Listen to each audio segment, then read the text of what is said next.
Winjo ywak kotenre kod ningo wang' nyakwarom Gajwang' achiel kuom requirements kata mana dwaro mabende idwaro mar mondo mi obila otim yo makare kapok otimnegi kepo. Kata kamano nyakwarom Gajwang' e kinde mabende kepo timore, kepo nene beni timore dwe mar 10 mano mar higani en wach mabende osebedo ka digni e doho e yo makoni kod kocha. Aparo nachako kodi Peter Masara kaka jaod bura mano mar Suna West. Nikech achako kodi kepo mar obila timore ka bende nitiere paro moro mar chik manyaka sani oselokore chik mane chwal e nyim od bura maduong' ma pacho ka kotenre kod mental health, paro maliw kendo bila kanyakla kod well-being chalgi mag tich manyaka gi sani en paro mane chwal e od bura mokadhi to sani bende en kepo ma bende timo e sekta mar obila. Erokamano anamor kendo agone Nyasaye erokamano ni amendment na bill na no kore en act of parliament komanyiso ni kore en sheria matiyo Kenya mangima ma no chak ti kode kata mana sani king'iyo ni to ng'ama bedo recruited wiye chal nade psychologically en stable koso ok en stable. Chikni nobiro kaluwore ni nawuotho e Kenya mangima kane wayudo ka polise nigi shite mopogore opogore. Iyudo ka ng'ato samoro chiegi otho to koa e iko ni pod en mentally disturbed itere tich or odhi e area of operation to oneko to koduogo onge gimitimone en ichak ikete mane service or ng'ato kawo loan to pesa neni olal koro gimoyudo onge counseling center, onge support moro mimiye mar konye kako nyalo dak gi gik mantiere go. Koro kidhi e katiba mar Kenya kata chike mane mar National Police Service Commission mano nok mandate gi, but sani koro chakre ne chik ni rais go ECE koro en mandate mar the National Police Service Commission mondo ochak wellness center gi psychological support center in every police division. Kech sani ne yudo mana ka gigo nitiere Nairobi manyiso ni ng'at mani Intimaru kata man Mioro kata gine kodwaro kony mar counseling kata man support nyako bi Nairobi na uri bok miye kech geche sirkal onge fuel. Koro chakre sani e budget ma sani ibro yudo ni divisional headquarter mar police ka police that department dhi bedo established manyiso ni koro dhi konyo our men and women in uniform mondo mi gidag gi konyo. Kech inyalo paro ni ndalo moko ka polisi ne negore kendgi, ginego jotendgi, ginego family gi, kane research no wuok ne onyiso ni kaluwore ni ng'ama support gi ne onge. Koro sani kaka jo Kenya wadhi yudo konyruok kama otimore. E wach polisi manyondiki adwa wacho ni onego ndik kata moko mang'eny nikech higa adek pok ondik police to ji nyo retire, jomoko notho, jomoko we service manyiso ni gap nitiere maduong'. Koro wabro enena nikech budget tin to ang'eyo ni kata higa manyien sirkal nyaka chak ndik polise nikech king'iyo population wasani to gi namba mar polise ma wan go pod tin. Kech sani yudo ni polisi achiel rito chiegni ji 500 mamana according to the United Nations mano rach. According to the United Nations e pinje ma olony polisi achiel onego ket ni ji moko e 150. Manyiso ni pod wan chien kabisa, onego ndik polise mang'eny to nikech budget tin ok nyal accommodate ndiko ji mang'eny. Koro aparo ni atima mos. Gima wawacho be kende ka polise te ok richo, nitie polise matin kata mana bribe mikawo ni ok ji te kawe.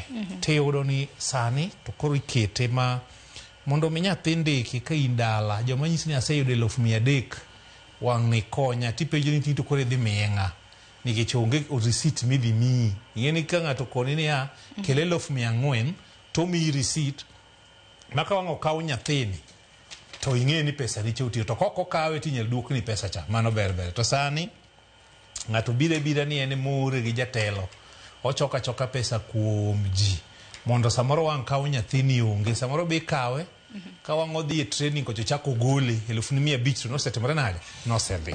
Koro wan kaka committee ani committee mar security watemo tiko lweny mantiere kind police inspector general to gi the commission mondo mi giti mayot kech magi biro kech corruption yema kelo lwenje gi nikech sama wang' koro IG odhi recruit ka onge input mar the commission to nyiso ni odhi oketo joge according to weche matimore jok madhi kawo pesa e ground kono.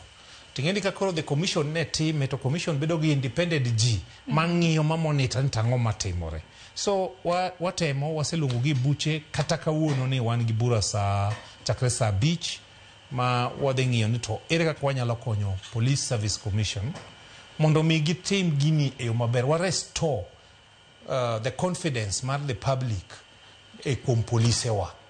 Polise timo maber, king'iyo adiera, polise odak e udi maricho, gitiyo kuonde matek kabisa, sache gi pod ni piny, iyudo ka samoro kata insurance, ani komiti nani bado agonero kamano ni nyocha gitemo, makoro polise e Kenya koro ni osiptande gi. Temani reforms bende kinde ka kinde lokruok idwaro mar mondo mi tim, nyalo paro mane nugai mar doho bende noket kanyo Justice David Maraga, mano mar telo ne aput mar kelo lokruok mopogore opogore. Dibed ni nitiere rem kane?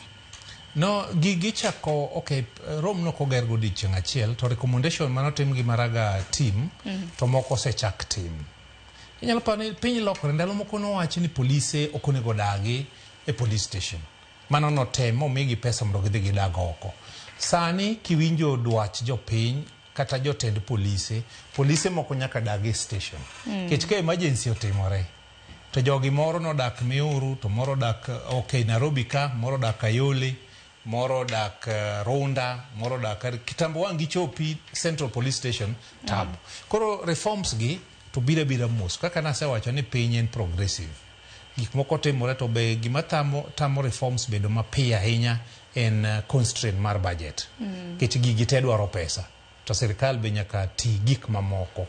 Koro miyo awacho ne kata mana polise wa mawinjo dhowa. Ni kikiwacho ni polise te corrupt imbi bed corrupt. Bedi achiel kuom jogo manyalo kelo lokruok e police service. Wambe watemo e committee wa mondo recommendation moko wasete mondo polise chul maber, mondo mi wach corruption urum, mondo migi insurance, mondo migi ute magidake maber, mondo gikaw gini kaka other country. Kidhi e Dubai, polise tin, to nikech giketo gik moko makare, kata mondo ne police, kata kaka idwa miye pesa onge. Koro reforms be no wadwaro e chudo kata mar courts, pod waduoga te court, fine mar traffic.